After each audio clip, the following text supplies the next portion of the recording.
Hello, everybody. My name is Andrew Fritz. I'm here with Damon Lewis, and you're listening or perhaps even watching Surf the Astral, a show that's about spirituality in general, but an emphasis on meditation, on lucid dreaming, and the out-of-body experience. Today, we have another interview for you. And here we're with Sompop, and we got some very array of interesting out-of-body experiences and your own meditation practice, and I believe you even do some teaching with meditation. So welcome to the podcast. Thank you. Yeah. Anything you'd like to add to the your kind of introduction that I'm perhaps missing that you'd like to share? So I actually a practicing dentist, and I'm from Thailand. Ah. And I'm originally I was my mother is actually Catholic and my dad is Buddhist. So I'm sort of kind of struggle at the beginning of religious choosing, and then when I was 12, I decided I want to be a Buddhist. So that would be a good introduction. Yeah, Cool. that's great. Yeah. And that's kind of leads into my main initial question. I know Damon kind of knows you a little bit better, but haven't really got to know you. But I'd like to maybe just get some background of just how did you get into spirituality, or when did you get into some of the out of body stuff, and how that all started for you. So I think I was raised as a Catholic, and I go to school and I pray a lot, and I have at the beginning of my learning about Bible, I really have a strong faith, and I want to be able to talk to God. I really feel like I want something spiritual that I could communicate with. And my dad is Buddhist, and as a Buddhist, they don't really usually force other people to get into their religions. On the other hand, my mom is Catholic, and in Thailand, we only probably have about 0.5% Christian and maybe about 0.4% Catholic. So she feels very strongly that I should be Catholic. And I feel at the beginning very strongly that I should be Catholic. You know, I love my mom and everything. And then I feel that I couldn't connect it to the religious practice of it. And then when I was about maybe 10 years old, I came across a book of Thich Nhat Hanh, which is the Zen contemporary Zen master. So he from Vietnam and taught, and I think he live in France now. He taught a lot of Zen meditation, and I intrigued by it. And the book is called The Miracle of Mindfulness, and that was the book that changed my religion practice. And I read the book and I said, this is it. This is the way I would communicate to my higher self or my higher being or something more spiritual. It took a course of a couple of years later. I told my mom, like, I don't want to be Catholic anymore, which has really hurt her. We reconciled many years later. Now I go to church with her and do stuff with her. But it changed my life. That's probably a good place to stop, I think. Yeah, that's great. Yeah. And you've got a lot of experiences, just the ones we've talked about kind of outside this podcast about some of your out of body stuff. When did that first start with you? And what was that first experience like? Yeah, so when I was 12, I changed my practice. I used to pray every night. I changed to be meditated every night. And I meditate, and I meditate like mindfulness, a pure mindfulness, like a Theravada/Zen meditation. So you meditate, not control your breath, but focus on your breath and watch your breath, and I did that for a long time. And I don't see and have any experience. Of course, my mind's calmer. I don't have any experience. The very first out of body experience I actually had was when I think I was 19 years old. I was in the dental school, and I was study, and then I do meditation and go lie down. I put my hand over my chest this way. And as soon as I fall asleep, and that's right around maybe 9 o'clock, I feel like my body starts floating out of my body, like slowly floating, like really light, really light. It's similar to, have you watched Mary Poppins? Mm-hmm. The uncle that laughed and he flowed. Mm-hmm. And I was floating like that, right? Keep it floating, floating, floating, floating. Finally, I almost touched the ceiling and I was like, and I turned around. At first, I was just like, why would I be floating? I turn around, I see myself underneath my astral body, and I get really freaked out, right? Because this has never happened to me. And I was like, oh my God, I'm dead. I need to get back in. Yeah. So then I try to zoom down, but I zoom and pass my body, go under the bed and go to the other floor. And then kind of go in and out like this, in and out, in and out. And I do that for maybe like a long time. I feel like eternity. Finally, I sort of give up. I was like, you know what? It's fine. I don't have to go back in. I'm just going to float around and look for things. And then I look at my desk, I look at my room, everything seemed to be normal. And I was like, oh, what time is it? I'm wondering what time it is. So I look at the clock and it was like 9:30-ish. So then I try to touch the clock and my hand just gone through it. You cannot touch the clock. And then I'm thinking, maybe if I try to make my astral body the same as my sleeping body, maybe I couldn't go back in. So I put my hand over here like this and float over on top of my body and slowly, slowly go in. And then I wake up and I still wake up this way. I did not move. And it was like 9:45. Oh, wow. So I was probably doing that for maybe 30, 45 minutes or something. And it felt like an eternity. It felt like eternity. It felt like I have been there for like a whole night. Yeah. So that was my first out of body experience. That's really cool.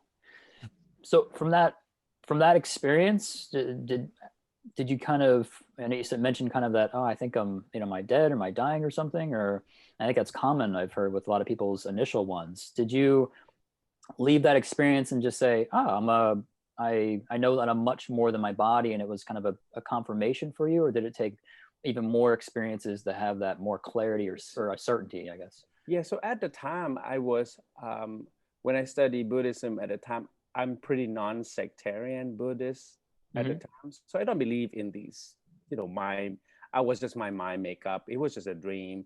The only thing that I have differently is I have a really, really good memory about dreams. And in Thailand, we talk about dream all the time. So I just tell everybody, like, oh my God, I had like a weirdest dream last night. And I'm just brush it off as like, it's just a dream. And then it never happened to me again until maybe until probably 2000 or something. That's probably was 1990 something, probably 90s. And it haven't happened again until 2000, 2001. Yeah. How old were you then? About how old were you again? The 2001 when it happened? 2001 when it happened again, I was probably around 30. Oh, okay, so that's a pretty big gap in between. Yeah, big gap. Like I'm almost 30, 29, 30. So 10 years after, pretty much. Yeah, 10 years after. So what happened at the time was I was actually have a nightmare every night. And what happened was every time I go to sleep, and at the time I'll married and have my wife that sleep with me.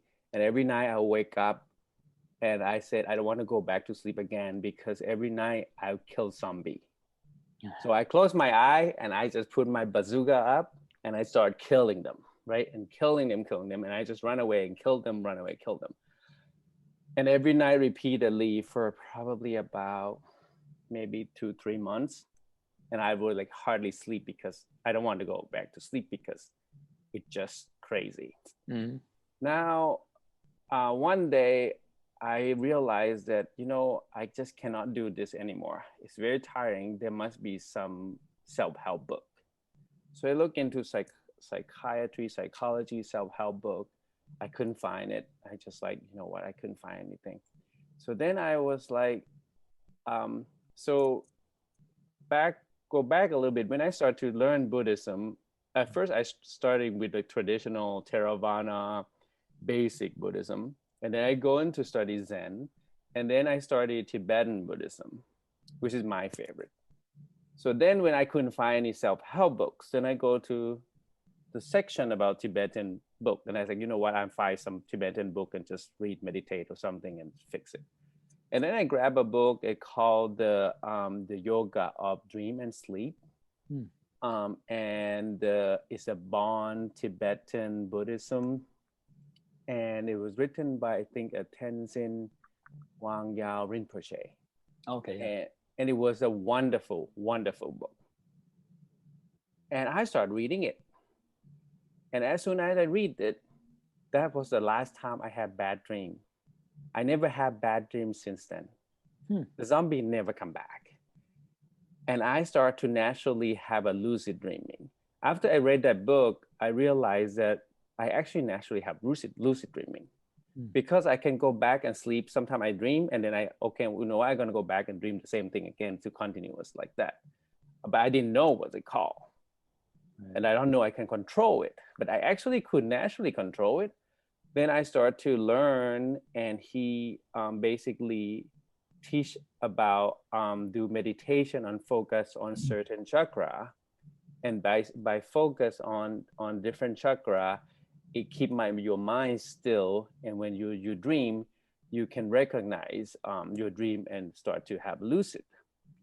So at the beginning, I was just thought that everything was lucid dreaming. So when I lie down in the bed, I close my eyes and then I can see through my eyelid. And I said, okay, I can see through my eyelid. I'm dreaming and I can get out of my body. I did not realize that there's a difference between lucid dreaming and astral projection at the time. I just thought that it's the same thing because I'm just start to get out of my body. I can see my body and my wife's body sleep right next to me and just start going travel. And I do this pretty much right after the zombie thing. I can actually do that almost like nightly. That's really cool. And was it just reading the book, or was there some sort of change in your practice? So reading the book, and I still practicing pretty much the same way I've been practicing before. So, and we can go into it, except that in the book, there's certain preparation of sleeping, which is kind of similar to what I do anyway. But when I go to sleep, I put my mind focus on, after my prayer meditation, then I focus on certain chakra and I go to sleep. Usually I would focus on either my throat chakra or my heart chakra. Sometimes would be my crown chakra, but those usually the three. If you go to the book, he suggests that you focus on throat chakra and then visualize the Tibetan R symbol, which is the first symbol. You can look it up on like R symbol. And then you wake up again and you focus it on the crown chakra, and then you visualize a little round ball with white light. And then you wake up again, you go to the chest and your heart chakra, and you visualize the hum symbol, which is a symbol of, I think, a symbol of emptiness. And then you wake up again, then you go to the base chakra, and you focus on the little round black ball. So usually I wake up 2 to 3, rarely would be 4 times tonight during my practice, because somehow I have ability to just wake up. I can just go sleep and tell myself like I'm gonna wake up in 2 hours or something, and then I will wake up. Yeah. Without using any. I haven't used alarm clock for like 20 some years. It's probably nice. They're not the most friendly sound to wake up right. to. Yeah. The problem If I set alarm clock, I will wake up an hour before the alarm clock. Ah, So I'm not going to set alarm clock because I wake up anyway. right. Yeah. That's really cool. So you're in that, and what you're speaking there is essentially every time you wake up, you're kind of, there's something you're working on after you wake up and then falling back asleep and then a whole nother thing. Yes. Sequence. Yes. So Nice. so all you do was each time that you wake up, you go back to sleep, you just move your focus point from different chakra in your body, and there are 4 of them in the in the Yoga of Dream and Sleep book. Mm-hmm.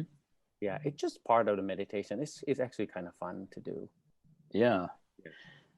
And it's some, I think maybe Damon and I were talking about that earlier about the crown chakra a little bit. I think even we were going to interview someone else, Tommy, he talks a lot about, he plays with his crown chakra, and that's one way he kind of has these out of body experiences. So that's funny. It's fun to kind of talk with a bunch of people and we have these common experiences with, oh, we did this and we did that. And it's like, oh, this all kind of connects. So it's kind of cool to hear that. So very cool.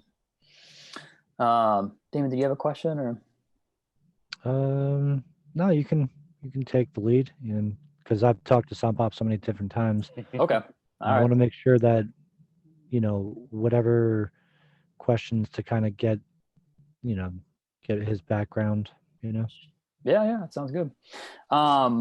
Okay, so you're at this point kind of around age 30, and kind of getting past this point, where did your out of body experience, actually, you mentioned the seeing through the eyelids. Can you talk about that? Because that is a cool thing that I don't think a lot of people experience. Because you talk about that? Yes. So for a while, at the beginning, I had the reality check, which is like you look at your hand and you look. I normally have a clock. My wife have a clock right by my bed. So if I look at the clock and I turn my head and go back, look at it again, if the number change like rapidly, or like 5 o'clock change to 3 o'clock or something irrational like that, then I know instantaneously it's a dream, because the time should not change in real life that fast. Right. So then I do reality. I use my hand and stuff like that. But then I realized that if I can see with my eye closed, that means I'm dreaming. Or that means I'm going to the sleep paralysis. But we could talk about that. But usually I said, if I see to my eye closed, I can travel. Right. Do you know how you're getting to that point? Or is that like after your meditation, after your prayer, after your meditation, and then the being able to see through your eyelids? Are you having any sort of feelings, like maybe a feeling of expansion or any sort of awareness, energy feelings? Like that's a two-parter question. Yeah, two-parter question. So part of the question would be, I'll answer the prepare to bed first, so that, and then I answer the before I see the eyelid thing. So then before I go to bed, I'll say a prayer. Usually, because I'm a Buddhist, so I take refuge from the Buddha, the Dharma, the Sangha, which is the teacher, the teaching, and the community, right? Just to feel protected. Then I would, which is usually a long prayer. And during the prayer, I'm just visualize the gold light that kind of slowly go through my body. Then I give a love and kindness meditation. So usually after I pray for the Buddha, the Dharma, the Sangha, then I send doing love and kindness meditation. Usually I send from my heart chakra and send love to the universe. Slowly from, maybe sometimes I send to people I know, people I don't know, and people all over the world, all over the universe. And if I have somebody that pissed me off that day, or, that month, that year, then I give extra love to those people. Now, it's just a Buddhist practice. I think one thing is a Buddhist practice. The other thing is also it softens your sense of self. So when you take you're taking refuge is to sort of like you need somebody to go with you to the next level. The love and kindness meditation is to soften your sense of self and your sense of ego. You have to let go of your, especially part of you that have anger. So the anger part, you have to let go. So in order to let go, you just have to forgive them and wish them well and give them love and kindness and all good karma that you do, and wish that you no longer have any harm to each other. Then after that, then I go do breathing meditation. I usually do a long breathing for a couple breaths, 2-3 breaths, just to kind of calm my body down and relax. Then I go into the open awareness meditation, which is non-duality. You don't think about anything. You just let things go. Yeah. And then I go to like that until it go to you go into like really, really deep still part. Then I would, if I want to have a lucid dreaming or astral projection really badly, like I want to contact someone, or I want to see something, I want to contact my higher self, or I want to see some sign, then I start to practice what the book said. So I start to visualize the chakra on my throat, the Tibetan aura with the lotus on it, and have a symbol around the lotus. And I was just focus on that. Then I lie down and I visualize myself in the enlightened body cell floating in front of me and give me the energy through the chakra that I was focusing on. And then I focusing on that until I go to sleep. And as soon as I go to sleep, usually if my intention really strong that I need to go somewhere, or I need some information, or need to contact someone, usually I would just close my eyes and then I would just see through my eyelids. I don't usually have, on occasion, I have a tingling on my body and stuff, but 9 times out of 10, I won't have any feeling on my body at all. I'm just go through it very quickly. And a lot of people talk about vibration state. I don't usually experience it. Yeah. I don't think it's like a prerequisite, or I think other people have also said they don't experience that as well. So, one thing I think you've also mentioned before, like the practicing like the dying process. Can you talk about that? Because I found that really intriguing. Yes. So if that night, I have many practice. Usually I just switch them so that don't get too boring. So when I start to pray, the love and kindness are standard. The open awareness are standard. Well, just one second. The open awareness, is that like going to the void state? Yes. Is that like bring yourself down to stillness? So you focus on your breath for a while and you go into the void state, and almost like, it's almost like if you go to hunt. If you're gonna go hunt a deer or a tiger or something, you just go there and wait and watch around you, right? You're just hiding in a little tiny little spot and watch. So basically, I'm just sit there hiding in my spot and watch my thought, my emotion, my feeling come by. It's like, this is an elephant, this is a deer, this is a squirrel. It's basically, I'm just imagine that my feeling and my body, my mind or my thought is come like an animals. And when they come, I just shoot them, and then they're gone, and then the next one come. So I'm just letting everything, and eventually then nothing will come because they start to know that I'm watching and want to shoot them. So they just still. When I'm still, then I start to practice something else. And these are sitting. You're in the sitting position before you're laying down, right? Okay. Yeah. Yeah, I was on a sitting position. And then if I do a dream yoga practice, and I lie down and focus on certain chakra. If I wanted to do, someday I can do Kundalini, then I sit there and do Kundalini yoga that you all probably know. But I also do an aging and dying meditation. Okay. And I usually do them together. So when I sit down and go to the open awareness, I feel like my mind's still. Then before I lie down, I'm just focusing. I'm gonna focus on aging, and then I lie down.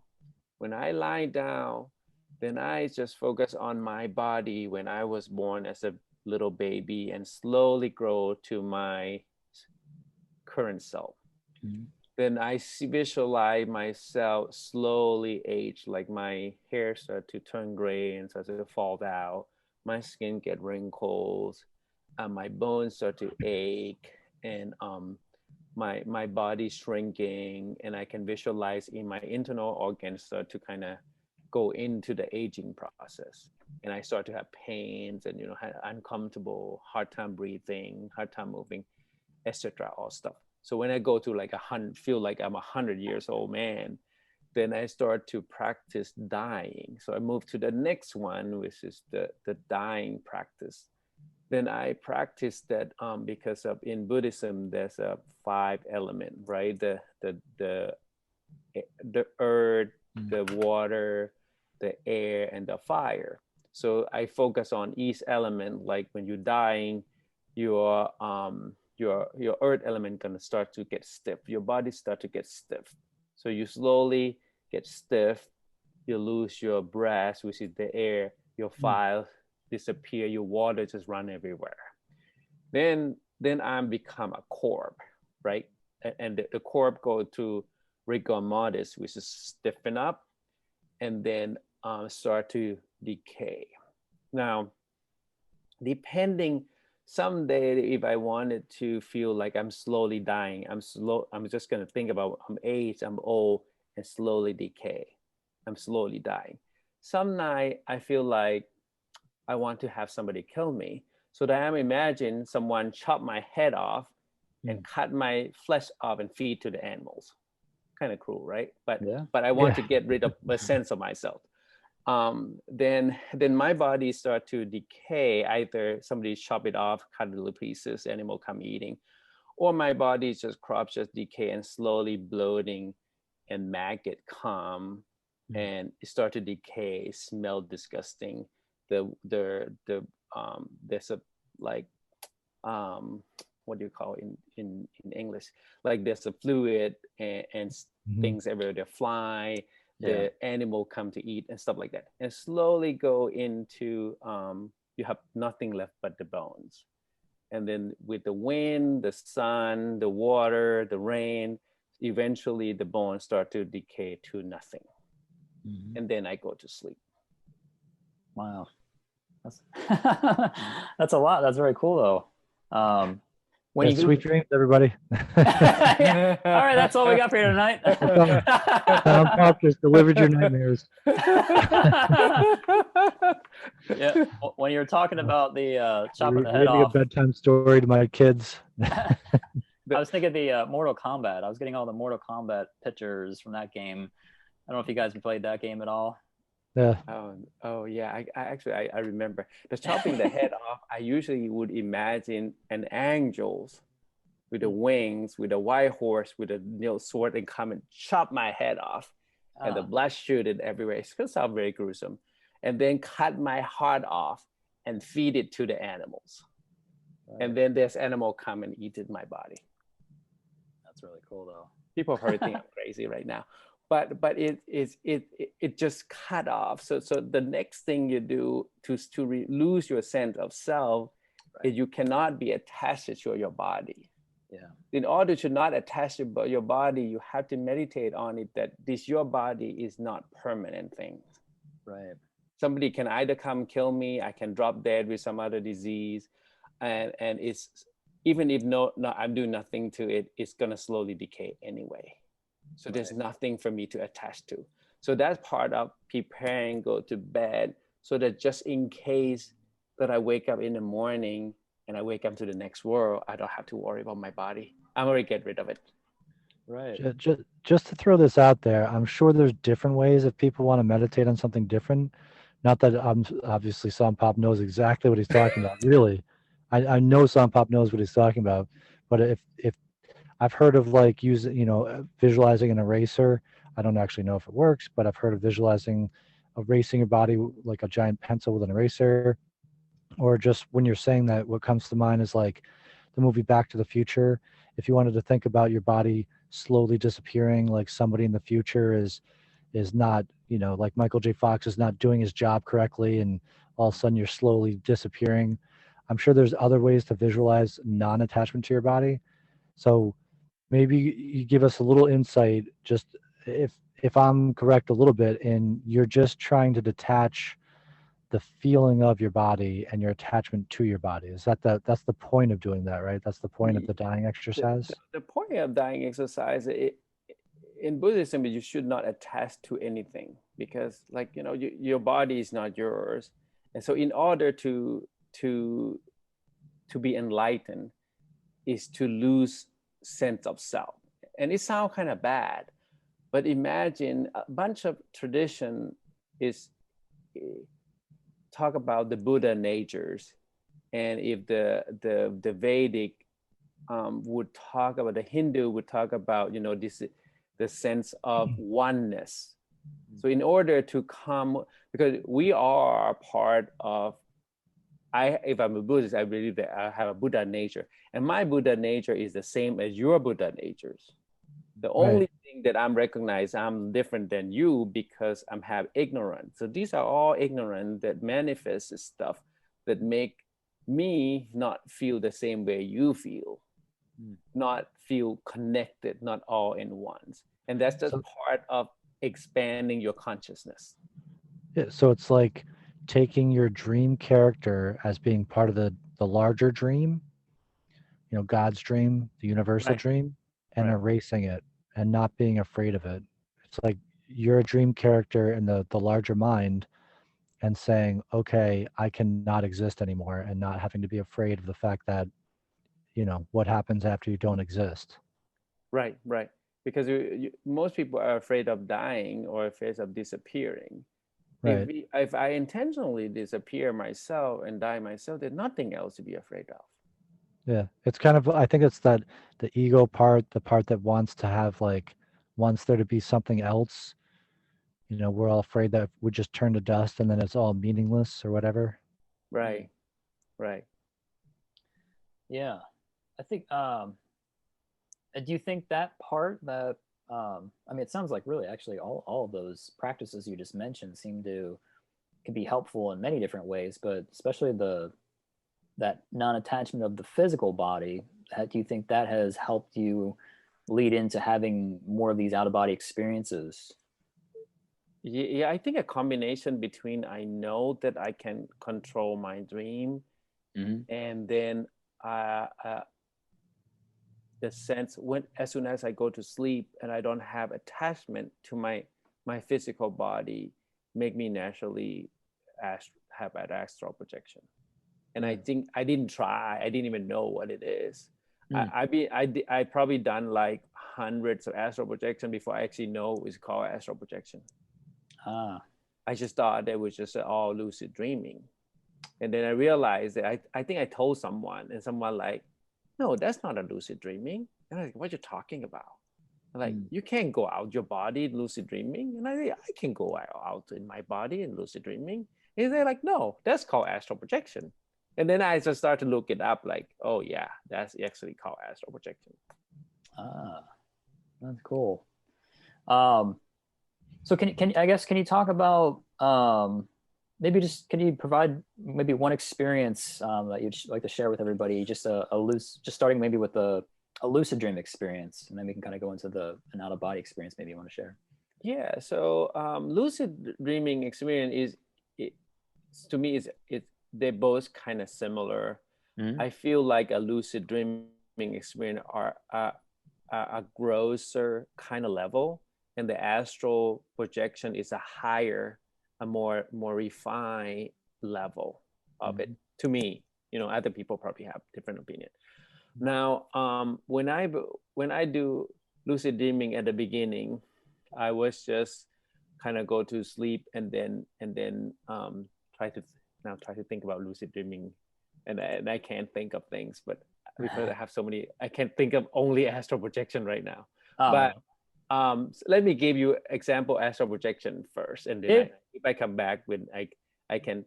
So at the time when I got the book, after I get the book and I got really good at it, then that probably like about a year before my son was born. My son now 14 years old. So that was around, I read a book for about maybe a year or two. I get really good at it. Then I practice everything that we're told on the book. And one thing that they told me was the first thing you do was flying, because flying obviously is the easiest thing to do. And I started to get out of my body. At the time I thought if I do lucid dreaming, but actually astral projection. So what I do was I get out of my body, I fly to the roof of my house. Then I'll go somewhere. Now, first time that I did lucid dreaming, that actually must be lucid dreaming, because I was like, okay, I'm gonna make an ocean because I can make things. And the book says start to make things, like I make ocean. Then I make an ocean, and I realize that I have an ocean all around me, but there's a tractor everywhere that I didn't make. I know where it come from. I realized that I cannot control it 100%, but I can control part of it. Then another day, I start to also realize that when I get out of my body and go to travel, I can see things that resemble the thing either happened the next day or concurrent.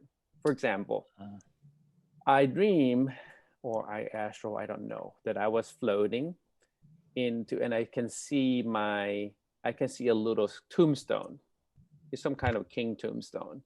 And I saw my dad with his friend, and my dad and his friend walk up, like, I'm living in North Carolina for a long time. Imagine North Carolina beach house, a pink beach house, really tall, and have a really tall stair to go to the top, and the bottom have nothing on it because they're worried of flooding and stuff. So my dad walked to that house. In front of that house, there's a coffin, and there's a rice bowl on top of the coffin. And he and his friend walk up all the way up to these long stairs to the top to the house. All his friend came down, and he didn't come down. He said, "I'm gonna hang out here for a while." Then I woke up, and then I worry about my dad because he's old. And then I saw a coffin. That's not a good sign. I saw a tombstone, a coffin. That's a bad sign. I called, and my aunt answered the phone, and I said, "Where's Dad?" And my aunt said, "He says a funeral." Like, whose funeral? It's your dad's friend funeral. He died at the age of 101, because my dad is 80. So, his friend gonna be 80. So his dad friend like 101, and he go to cremation in Thailand. The cremation hall is a long staircase that go up to the cremation hall. So I basically dream about he cremating his friend father at the same time, because when I was dreaming, it's 12 hour. We are 12 hour behind Thailand. It's a daytime in Thailand, and it's a nighttime here.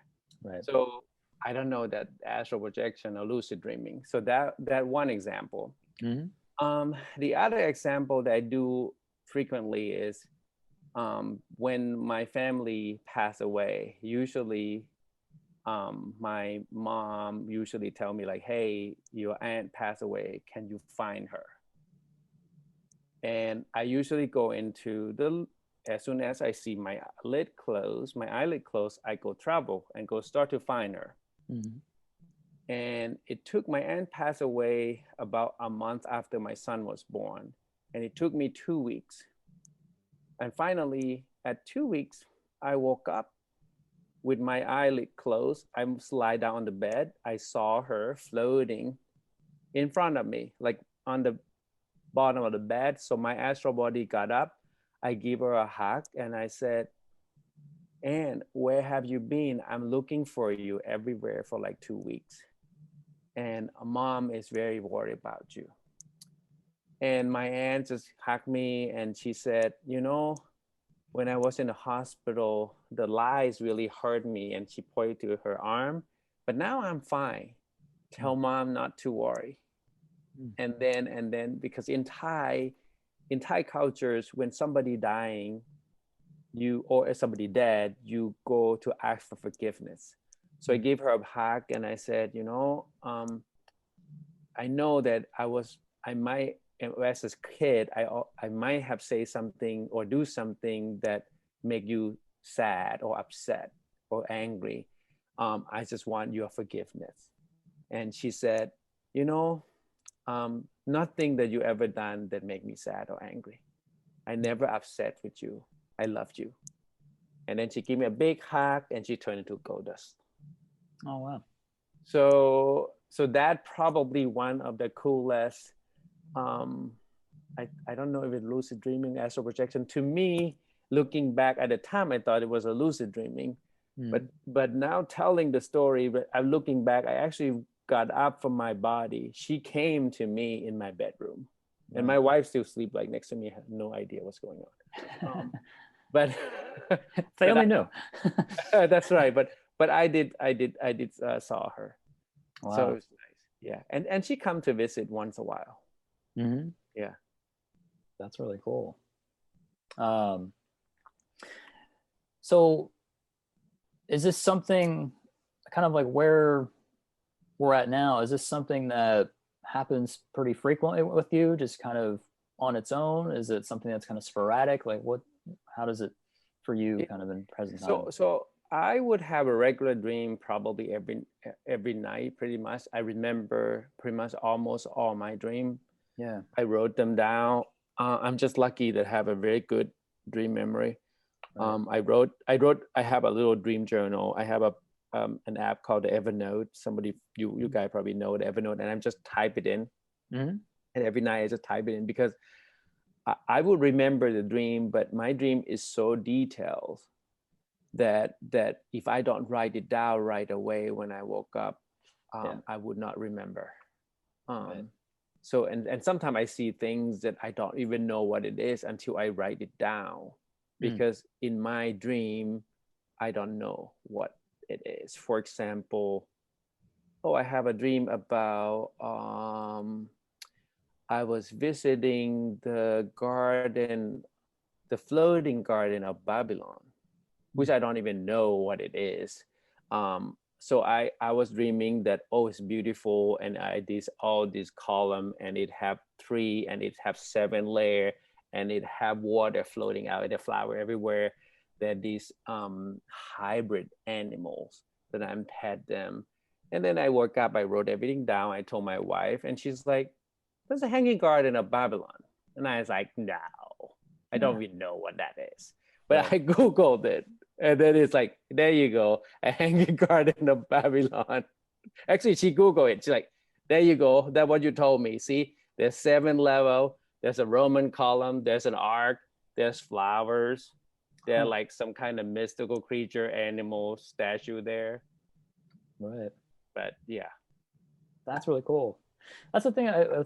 In the United States, it seems we've totally devalued dreaming. I mean, I come across a lot of people, I think even myself, it just seems that I think we just have the lack of awareness, perhaps, maybe, or just, I don't know, it's just not a thing here in our society where if a child has, an experience, it's kind of just, don't worry about that, it's not real, or just forget about it. And suddenly we just start to lose that. And it's interesting in kind of where you grew up, where you talk about your dreams. Like that's sounds like it's like a common thing or accepted thing that, we talk about our dreams. There seems to be some sort of value with that. I find that that's pretty cool. Yeah, actually, in Thai culture, there's a book that's about this snake that have all these different dreams. So as a kid, you would get excited what you dream, because you're gonna go to figure it out, like, I'm seeing snake, what that means. I'm seeing rat, what that means. So they're all interpretations. So it make you kind of remember the dream better. Mm-hmm.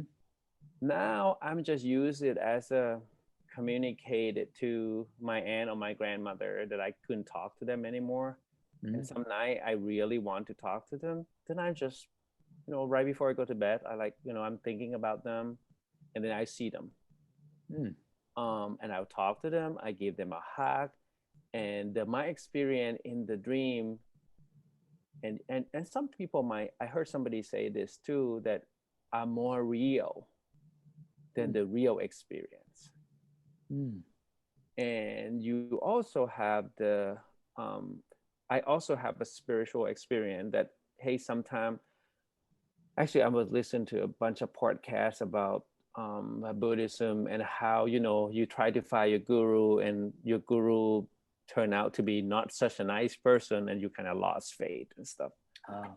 Now, what I say that if my guru is in my dream, I can talk to him, I can communicate with him, and he's always perfect because he's not human. Human is not perfect. Yes. Yeah. So we've spoken about this before, but I'd love to have you talking about again here in this particular episode. So what we were talking about last time, you mentioned, do you sense that it was like one of those clear light experiences potentially, or at least you said an energy of unity? Yeah. So yeah. Okay. First, can you, before you give the experience, can you just give a quick idea for people who don't know what a clear light experience is? Good. Yeah. Good Yes. idea. Yes. So for a long time, I've been practicing like 3 kinds of Buddhism, like Theravada Buddhism, and then Zen Buddhism, and then I started to do Tibetan Buddhism. And I can guarantee you that when I meditate, so maybe only in my life, maybe 1 or 2 times in my life, I meditate every night, but I actually have experienced like the book said.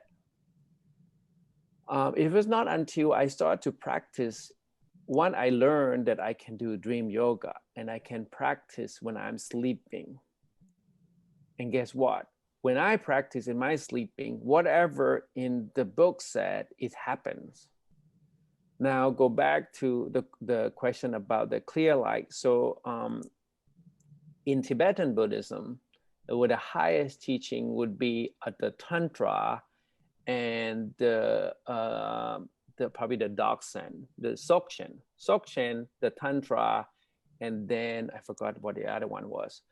But the idea that they have was that when you meditate, you go to the level, once you go to the enlightened experience, you will have what we call the clear light experience.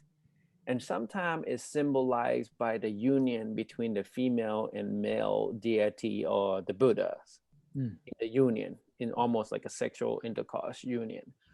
But there's no sexual at all. It's just the clear light experience. You have a blissful feeling, almost like you are having sexual intercourse. But it's more not just, it's just everywhere. It's almost like outside your body. So you have experience of the union of the clear light, and you experience the light and the blissfulness that just out of your body. It's a blissfulness. It not even come from here. It's like everywhere, and you just not even have yourself anymore. It's just expansive and clear light. So now when I meditate in my dream, I could have that experience. But that's not my goal anymore. My goal is already past that, because that's blissful and clear light experience is not it's just part of the enlightened process. It's not the enlightened itself. It's just part of the process that you do it, you can do it, but not that. It's not like I'm just going to go to bliss all the time. I might as well just take drugs or do something, because it probably have the same effect. But that is what you feel in your when you meditated in my astral plane. Mm. And I have the experience probably one time before my son was born, and I have an experience recently that we talk about. Yeah. So that's one. The other experience I have was also when I experienced like a teaching. Mm. So when you read the scriptures, you said that there are these people who find the teaching in meditation, and I was like, how could you find the teaching in meditation? What I didn't realize that people who get in a deep meditation probably start to go into the astral plane, kind of like what I'm going to sleep and I go to astral plane. And in the astral plane, to me, I don't think there's a time. The time start to kind of morph into like past, present, futures all in one. And there's a couple times that I actually experienced, I saw the Buddha, and the Buddha have give me the teaching. And we can talk about in detail later if you wanted to. But for a long time, when I read the scriptures and say, you know, the Buddha gave you a teaching and the person get enlightened. And I read the passage that the Buddha said, and I was like, how did this person just this passage and get enlightened? What I didn't realize is when the Buddha actually teach you, he doesn't teach you here. He teaches you in the heart. Because when he taught me in my astral plane, so just tell you a little bit about the dream then, that I was in the astral body and I went to visit the Buddha. At that night, I'm just somehow thinking about the Buddha and I went to visit him. And I just saw him, he teaching his first 5 disciples. And everybody know that the first 5 disciples, the first thing that he taught was the Four Noble Truth. But when I experienced it, he didn't teach the Four Noble Truth. He teaching the dependent origination, which is not the Four Noble Truth. I was sort of like a puzzle why he teach this one. I learned later on that it was actually his second teaching. They enlightened when he gave the second teaching. The first teaching, they just kind of slowly first step, they asked to be a monk. When he gave the second teaching, they all become like Arahant, which is a Buddha too. So when he taught me, instead of I feel like come to here, I feel like my heart, and it doesn't really matter what the teaching is. He just talked about all things connected, and my heart just exploded. I just feel like, oh my God, I feel it in my heart. And then I realized that, oh, this is how people get enlightened when the Buddha teach them.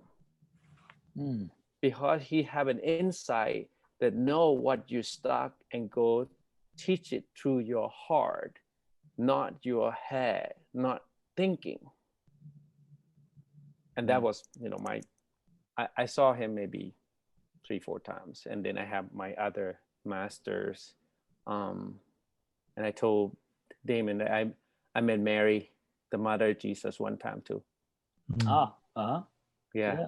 That was a very cool experience too, because I bought like a little mala, like mala beads, which remind me of the rosary.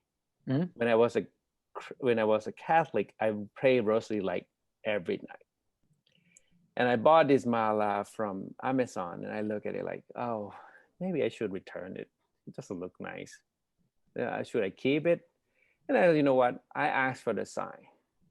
As soon as I go to sleep, I see through my eyelid again. I got up and I heard the kid praying rosary, the kid's voice in Thai. And then I realized that that's my voice. It's my voice repeating the Ave Maria in Thai. Keep repeating this. It's just like praying in the rosary. And then I saw Mary. And when Mary came, it's just like what you imagine Mary. She's have this like glowing in blue, light blue, and you feel God love. You see her, and I can't really describe it because I feel God love. My tear come down, and I feel love all over me, like outside my body. And then I look at her. When I communicate with this being, we don't talk. As soon as I look at her, I just knew, like I look at the Buddha, the teaching just come into me. The voice just come into my head. She doesn't talk. I look at her and she said, every word that you ever pray, I'm always listen. I'm always listen. I heard every word that you pray. And I was just like, my tears just came down and I just feel God love. So that would be really validating. And even just, I think even people listening to this might find And that I'm validating. not Catholic. Right. I'm not, I didn't believe her anymore. Yeah.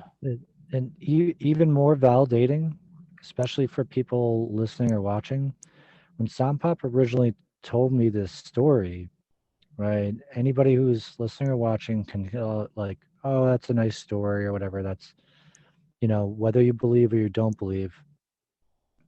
I've, me and Sompop been friends now. I take what he's saying as truth. So when I take it as truth, I'm driving one time and I'm feeling this rage and anger at a person that in my life. I'm not going to say who it was, but a person in my life who I shouldn't, you shouldn't be angry at anybody, and it was just consuming me. And I took his words as truth, and I thought about it, and I'm not Catholic either. And in my mind, I called upon Mary, Mother Mary, to help heal my heart and help come into my heart and take away this poison, this anger from me. And I could literally feel, not being a Catholic and not, it's not like I disbelieve at all, but the warmth in my heart was replaced, the came into my heart and was replacing this anger that was painful and hurting. So, it's open to anybody, even if you don't believe, even if you're a Buddhist. You don't have to be a Catholic. If you call upon these masters, these ascended masters, they're there for, like you were saying, Sompop. They hear everybody's prayers. They listen. Yeah, that's very cool. I feel like we could go on with more and more your experiences. I think Maybe we save some of them. We gotta. Yeah. well, save some for the few. next We got a episode. few more episodes out of you. We always like to end podcasts or episodes, not end our podcast, hopefully not. This is done. That was it. All we need. That was wrap. it. Last episode. That was it. It was the chopping the head off thing. No. Yeah. No, but we like to end episodes with just giving the audience perhaps like a tip or just like a short, kind of simple, direct tip of something that would be helpful for them in their own meditation practice or lucid dreaming, out of body experiences. Anything that comes to your mind that would be helpful for people listening. I think part of it is because we are in the age of sensory overload, and I think it's important for you to listen. In order to listen, you have to be quiet. In order to be quiet, you have to be quiet your mind. And I think that open awareness meditation is one of the good one, that you kind of be quiet and listen. And in order to be a good listener, you have to be focused. So I think that you have to be quiet. You have to focus. For example, you can focus on your breath. You can focus on your chakra, whatever chakra you want. And then the last one is to let go of your sense of self. The more you let go of your sense of self, the more expansive your consciousness would be. That's great. Very cool. I imagine we're definitely going to have you on, talk about more experiences, because I love about hearing people's experiences, and especially the ones you've shared with us here tonight. So, we really appreciate you coming on and talking with us tonight. Thank you. Thanks for your time. Yeah, thank you. Damon, you want to do a send off? Sure. This is the end of Surf the Astral. We're done. We're chopping the head off. And we hope everybody's enjoyed listening and watching. Cool. See you guys. Take care.